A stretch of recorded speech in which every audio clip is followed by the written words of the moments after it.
nostalgique rime avec merdique, vous êtes sur ma petite chronique. Aujourd'hui, on va ni faire du nostalgique, ni faire du merdique, et pour cause, c'est bientôt Noël. Et à Noël, il y a deux types de personnes. Il y a les gros enfoirés d'égoïstes qui pensent qu'à une chose, c'est jouer à leur PS4 qu'ils vont avoir sous le sapin. Et puis il y a ceux qui sont obligés de se péter la tête à réfléchir qu'est-ce que je vais bien pouvoir offrir à ma famille et à mes amis. Moi, ça a toujours été un casse-tête pour moi, hein, Noël. Mon père, il a tout. Ma mère, elle veut jamais rien. Mon frère, la seule chose qu'il aime, c'est le death metal et les crânes de mort. Enfin, voilà quoi. Tout ce qui est introuvable à Carrefour ou ce genre de choses, c'est pas la joie, quoi. Donc, qu'est-ce qu'on fait dans ce cas-là? On se rabat sur les classiques, le parfum, le bijou. Et pour les hommes, le cadeau en général par excellence quand on ne sait pas quoi offrir, c'est la montre. Donc aujourd'hui, pour tous ceux qui ne sauront pas quoi offrir à leur papounet ou à leur grand frère ou ce genre de choses, je vais tester une montre originale, et puis peut-être que ça vous donnera des idées de cadeaux pour Noël, allez savoir. Je remercie chaleureusement Tokyo Flash, donc c'est une montre japonaise qu'on va tester aujourd'hui, Tokyo Flash qui m'a envoyé cette montre entièrement gratuitement. Merci beaucoup à eux, c'est grâce à eux que vous pouvez voir cette vidéo aujourd'hui.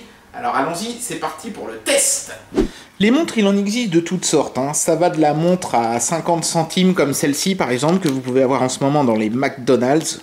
Enfin, je dis en ce moment, je pense que quand vous verrez cette vidéo, ce sera fini.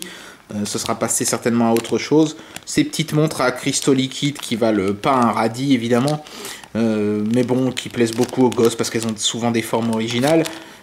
Et puis ça va bien sûr jusqu'à la montre luxueuse de type Rolex et compagnie qui valent une vraie fortune, on se demande bien pourquoi parfois.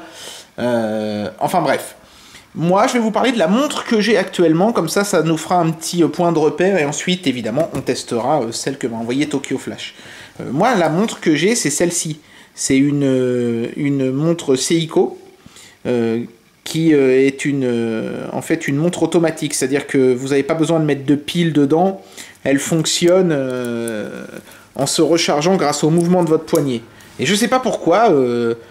chez moi ça marche très bien, je n'ai jamais été en panne, ça fait 10 ans que j'ai cette montre et elle ne s'est jamais arrêtée.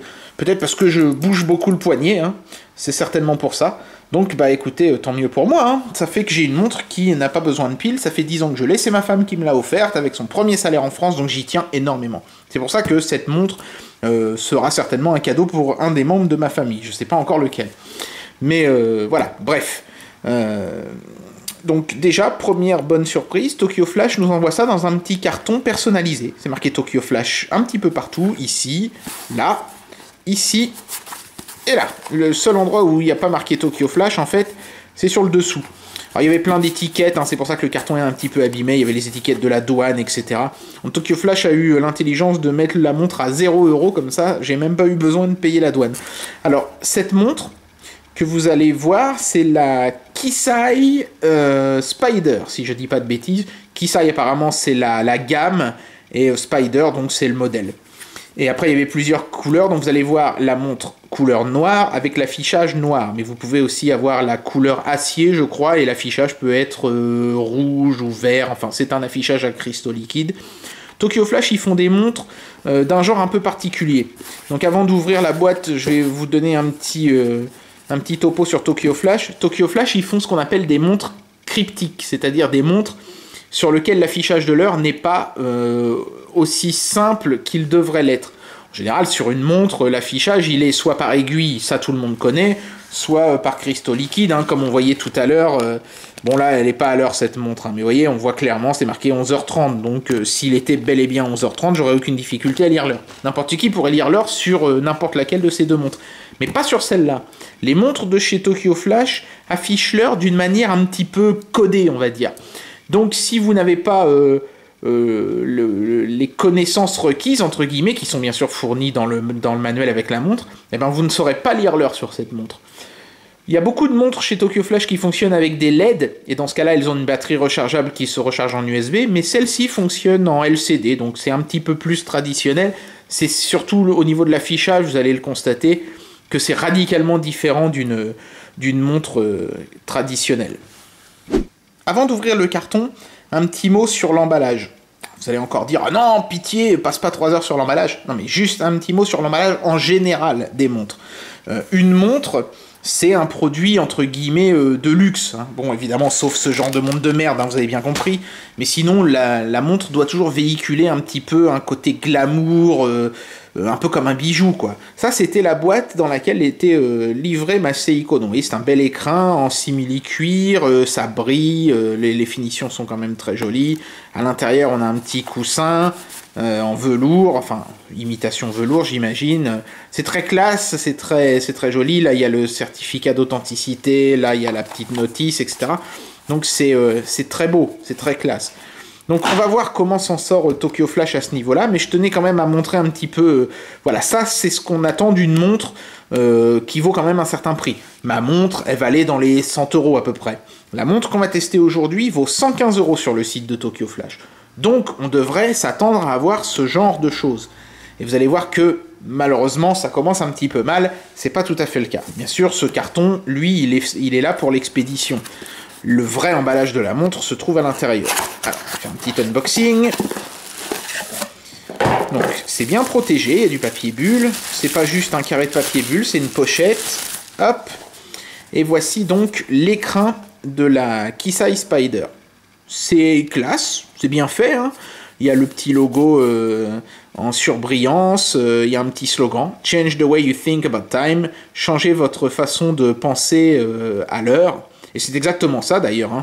Il faudra, pour pouvoir lire l'heure sur cette montre, complètement changer la façon dont vous pensiez lire l'heure. On a le petit logo qui est un petit peu partout en filigrane. Ici, on a une portion seulement du logo, mais en très gros.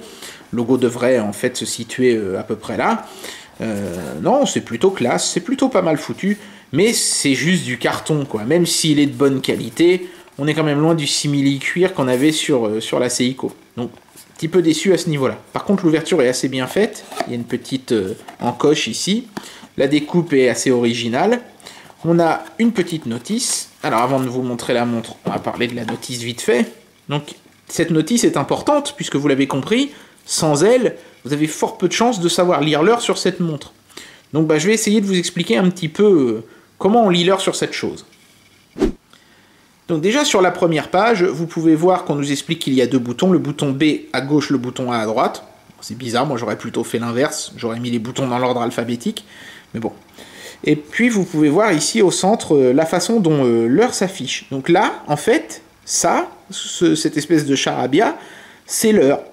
Là, je peux vous dire que la montre indique qu'il est 3h56, puisque moi je commence un petit peu à comprendre comment ça marche maintenant. Donc pour que vous puissiez comprendre comment ça marche, il va falloir que vous tourniez les pages. Et là, on va vous expliquer. Par exemple, ici, il est 4h36, là, il est 12h38.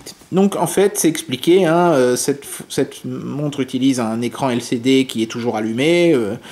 Vous pouvez allumer une LED la nuit pour pouvoir lire l'heure dans le noir. Je vous montrerai ça tout à l'heure. L'heure est affichée, alors c'est là que ça devient intéressant, en utilisant 4 digits de forme hexagonale. Il faut commencer par l'extérieur et se rapprocher vers l'intérieur pour lire l'heure, les minutes, etc., etc. Donc par exemple là on a 04 heures et 36 minutes. Le 0 en fait c'est l'hexagone de l'extérieur. Donc ici il fait tout le tour, c'est un 0. Vous voyez. Ensuite le 4 en fait c'est l'hexagone à l'intérieur, ça dessine un 4. Vous voyez, hein, je ne sais pas si vous le voyez bien comme ça. Ici, ensuite, on a 36, on voit bien le 3 sur l'hexagone à l'intérieur, et le 6 qui est au centre en petit. Je pense que ça, vous devez bien le voir, le 6, le 3, le 4 et le 0, 4h36. Vous voyez, tout à l'heure, je vous disais, là, il est 3h56, on a le 0, on a le 3, on a le 5 et on a le 6. Donc, c'est facile, et en même temps, c'est difficile. Tout à l'heure, si je vous avais pas donné l'explication, vous étiez incapable de lire ça. Hein. Allez, à moins que vous connaissiez bien sûr ce modèle de montre. Donc ensuite, on nous explique la même chose pour la date. C'est exactement le même principe. Hein.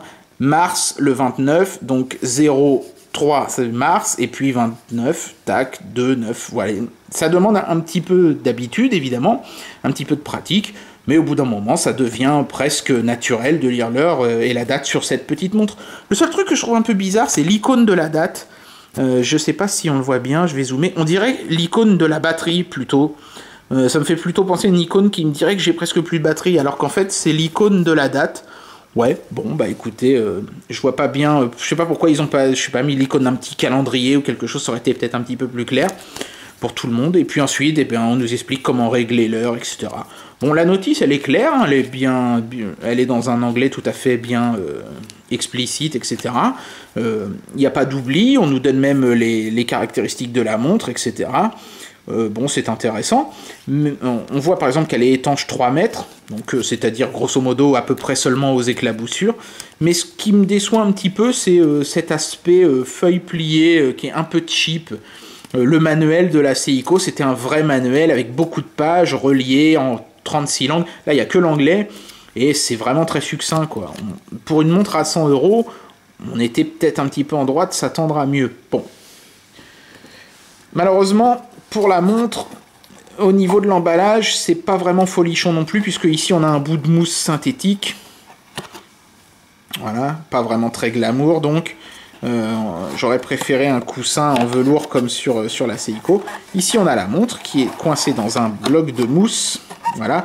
Dans le fond vous pouvez voir les films plastiques qui protégeaient le bracelet et le cadran que j'ai enlevé hein, parce que il a bien fallu que je prenne un petit peu en main le produit avant de pouvoir vous le montrer. Et donc c'est bien protégé, hein, ça on peut pas dire.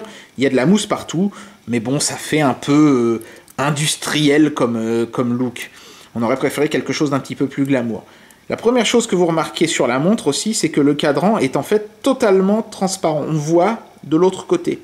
C'est pas mal, d'un point de vue design, c'est assez joli, mais ça va poser un problème. On va y revenir dans un instant, quand on va commencer à regarder la montre de plus près.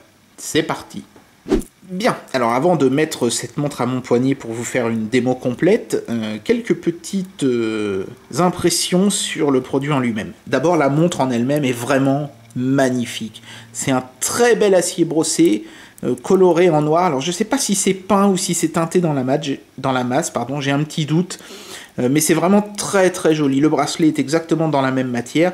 Il y a le fond du boîtier qui lui dit Kisai Spider, comme vous pouvez le voir, et qui lui est en métal brossé mais sans être teinté. Apparemment on accéderait aux piles grâce à une petite encoche ici. Je ne sais pas si on la voit bien, qui permet en fait de soulever la partie métallique ici, qui est jointée, hein, donc il faut essayer de le faire seulement quand c'est vraiment nécessaire. Et apparemment il faut 2 piles. Par contre ça, ce qui est intéressant, c'est que le type de pile nécessaire est inscrit sur le fond du boîtier. Donc comme ça, si vous allez chez votre bijoutier, avant même d'ouvrir la montre, il saura ce qu'il vous faut comme pile, donc il pourra tout de suite vous dire s'il en a ou pas en stock. Ça c'est plutôt une bonne chose, c'est bien. La plupart des montres, même de grandes marques qui fonctionnent à pile, n'ont pas cette petite délicatesse. Donc voilà, ça c'est une bonne idée de la part de Tokyo Flash, bravo les gars. C'est exactement le même système de bracelet que ma Seiko, donc ça fait 10 ans moi que le mien tient le coup, donc il n'y a pas de raison. Celui-ci a l'air solide également. L'assemblage est bien, les maillons n'ont pas de jeu, ça c'est important. Si vous êtes un peu poilu des bras, ça vous évitera d'avoir droit à une petite épilation gratuite. Quand les maillons ont trop de jeu, les poils passent entre, et alors là, bonjour, pendant 3 semaines, jusqu'à ce que votre poignet se soit un petit peu habitué, c'est un petit peu douloureux. Là, vous n'aurez pas ce problème-là, ça c'est plutôt une bonne chose. Donc, au niveau du cadran de la montre, eh ben, on a un cadran en verre, des deux côtés, c'est du verre des deux côtés, c'est pas du plastique, c'est plutôt bien, ça évitera que ça se raye trop facilement. Et puis, c'est totalement transparent, donc vous voyez, en fait, on voit derrière ce qui se passe sur mon bras. Donc, comme je le disais, c'est bien parce que c'est design, c'est assez classe, il faut bien le reconnaître, mais ça pose un petit problème, c'est que ça fait de cette montre, ne vous formalisez pas, ne vous choquez pas de ce que je vais dire, hein, mais j'ai pas trouvé de meilleur terme, cette montre est une montre raciste, entre guillemets. Hein. Si vous avez la peau claire, vous pourrez lire l'heure, mais si vous avez la peau noire ou très mate, ça sera beaucoup plus difficile. En fait, vous serez obligé d'allumer à chaque fois la LED pour pouvoir lire l'heure, ce qui est quand même vachement con. Par contre, c'est magnifique. À part ça, à part cette petite aparté, il n'y a vraiment rien à reprocher à cette montre. Les finitions sont nickel, il n'y a pas la moindre bavure, c'est vraiment top. on n'a pas le sentiment de s'être fait voler quand on a payé cette montre 100 €, hein, pas du tout. C'est vraiment magnifique. D'ailleurs, elle fait son poids. Hein. Là, ça, vous pouvez pas le voir à l'image, mais cette montre pèse plus de 100 grammes. Hein, donc, pour une montre, c'est assez rassurant. Une montre qui fait un poids comme ça prouve qu'elle est faite dans des matériaux qui sont costauds. Donc, bon point à ce niveau-là. Bon, et ben, je vais mettre cette montre au poignet, et puis on va parler un petit peu des différentes fonctionnalités. Ça va aller vite, hein, puisque c'est une montre assez classique. Dans ses fonctionnalités. Bon, eh bien, bonne nouvelle, j'ai la peau suffisamment claire de mon côté pour pouvoir lire l'heure sur cette montre. Il faut dire que ma Seiko a laissé une trace claire, hein, puisque évidemment, comme je ne l'enlève que pour dormir, je ne bronze pas derrière cette petite montre. Donc là, vous pouvez voir, je ne sais pas si vous le voyez bien, mais il est 16h21. On a un 1 ici, puisque ça ne fait pas tout le tour. On a un 6, on a un 2 et on a un petit 1 au centre. 16h21, c'est bel et bien l'heure qu'il est. Hein. Ça n'a pas été simple de régler l'heure. Je trouve que la notice n'est pas forcément super claire à ce niveau-là. Ils disent de maintenir le bouton 3 secondes. En réalité, ce serait plutôt 5, voire même 10 secondes. Bon, une fois qu'on a compris ça, après, pour le reste, ça va. Si ce n'est que, je sais pas ce que j'ai foutu à un moment donné. En essayant de régler la date, j'ai tout remis à 0. La date et l'heure, il a fallu que je recommence tout. Alors, est-ce qu'il y a une manip? Pourtant, à aucun moment dans la notice, on me parle d'un quelconque reset. Je sais pas. Je sais pas ce qui s'est passé. En fin de compte, le seul reproche que je ferais véritablement à cette montre, finalement, c'est la trop grande proximité, je trouve, de l'hexagone le plus extérieur par rapport au cadran. Il y a moins d'1 millimètre, hein, je pense que vous le voyez là. Donc du coup, comme le cadran est un peu renfoncé dans la montre, parfois l'ombre du contour masque un petit peu l'hexagone le plus extérieur, et donc bon, normalement il n'y a que 3 possibilités. Vous avez un 0, un 1 ou un 2, hein, en tout cas pour l'heure. Donc voilà, ça c'est un petit peu problématique. Pour la date, vous avez le choix qu'entre un 0 ou un 1, puisque c'est le mois, donc ça va que jusqu'à 12. Mais c'est un petit peu problématique. Je trouve que parfois on a un petit peu de mal. Alors la solution, c'est d'allumer la diode, puisque évidemment ça va éclairer tout le cadran, et donc on ne sera plus gêné par l'ombre et on verra bien l'hexagone extérieur. Donc d'ailleurs, ce qu'on va faire maintenant, je vais me plonger dans le noir et je vais vous montrer un petit peu ce que ça donne, cette montre dans l'obscurité quand on allume la LED. Allons-y. Bien, nous voici dans la pénombre de mon cher logis. Et nous allons tester la diode de la Kisei Spider. Attention. Vous voyez, l'heure est clairement lisible. Faut pas trop traîner par contre. Hop. Et petit bonus, on peut voir à quel point vous êtes mal épilé sous le cadran. Bien, il est temps de conclure cette petite vidéo. Alors, qu'est-ce que je pense de cette montre? Eh bien, je l'aime beaucoup cette montre. Hein. Franchement, si je tenais pas énormément à ma Seiko, j'aurais bien été tenté de la garder pour moi. Bon, là, évidemment, j'ai un petit attachement personnel avec ma Seiko, donc je vais la remettre et offrir cette montre à quelqu'un. Mais c'est vraiment un très très beau produit, très très joli, très très original. Donc en cette période de fête de fin d'année, c'est souvent ça qu'on cherche, hein, le cadeau original. Donc si vous avez l'âme généreuse, parce qu'il faudra quand même débourser 115 € pour ce modèle-là, eh ben, ma foi, c'est une idée cadeau intéressante. Notez toutefois que sur Tokyo Flash, il y a beaucoup d'autres modèles et que la plupart fonctionnent avec des LED et une batterie rechargeable qui permet à la montre de fonctionner pendant 15 jours, 3 semaines sur une petite batterie qu'on recharge en la branchant à un port USB d'ordinateur. Donc cette montre-là s'adresse peut-être à ceux qui cherchent une montre originale. Si vous voulez faire cadeau à un geek d'une montre au look futuriste et qui affiche l'heure d'une manière encore plus mystérieuse que celle-ci, bah, allez vraiment faire un tour sur Tokyo Flash. Il y a des montres dès 80 € et vraiment il y en a pour tous les goûts. Donc mon verdict sur ce produit, un excellent produit, peut-être quand même un peu cher pour ce qu'il propose. Disons que à ce niveau de prix, j'aurais notamment bien aimé que l'emballage soit un peu plus soigné, ainsi que le manuel d'utilisation. Même si c'est la montre au quotidien qu'on porte, La boîte, c'est important. C'est comme un parfum, hein. Un parfum, ça a beau sentir très bon. Si la bouteille est moche, on est forcément un petit peu déçu. Là, c'est un peu pareil. C'est le bémol que je mettrais sur ce produit-là. L'emballage aurait pu être un petit peu plus glamour, mais la montre en elle-même est vraiment top et je vous la recommande chaleureusement.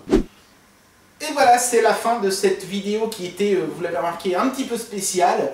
Mais bon, je me suis dit qu'en cette période de fête de fin d'année, on pouvait sans problème se permettre de faire une petite entorse et de tester quelque chose de différent pour une fois.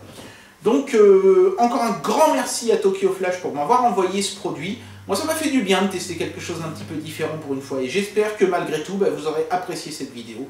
Pour ceux que ça intéresse, le lien vers le site de Tokyo Flash sera dans la description de la vidéo. Donc, n'hésitez pas à cliquer pour aller y faire un petit tour. Vous verrez, il y a pas mal de trucs sympas. Je pense que d'ici un an ou deux, je retournerai chez eux pour cette fois-ci acheter un produit pour l'offrir à un ami ou à un des membres de ma famille, s'il s'est lassé de la Kisai Spider, qui sait. Je suis Spyro le Dragon, quand nostalgie crime avec merdique, même si c'était pas le cas aujourd'hui, vous êtes sur ma petite chronique. Allez, salut et joyeuse fête de fin d'année, si on n'a pas fait de vidéo d'ici là, mais normalement ça devrait être le cas, je ne vous en dis pas plus.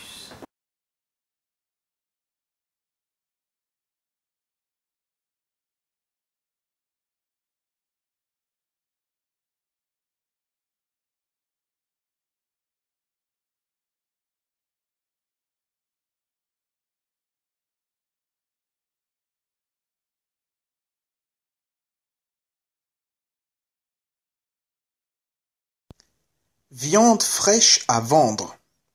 Ah bah merde alors. Moi qui voulais juste la louer.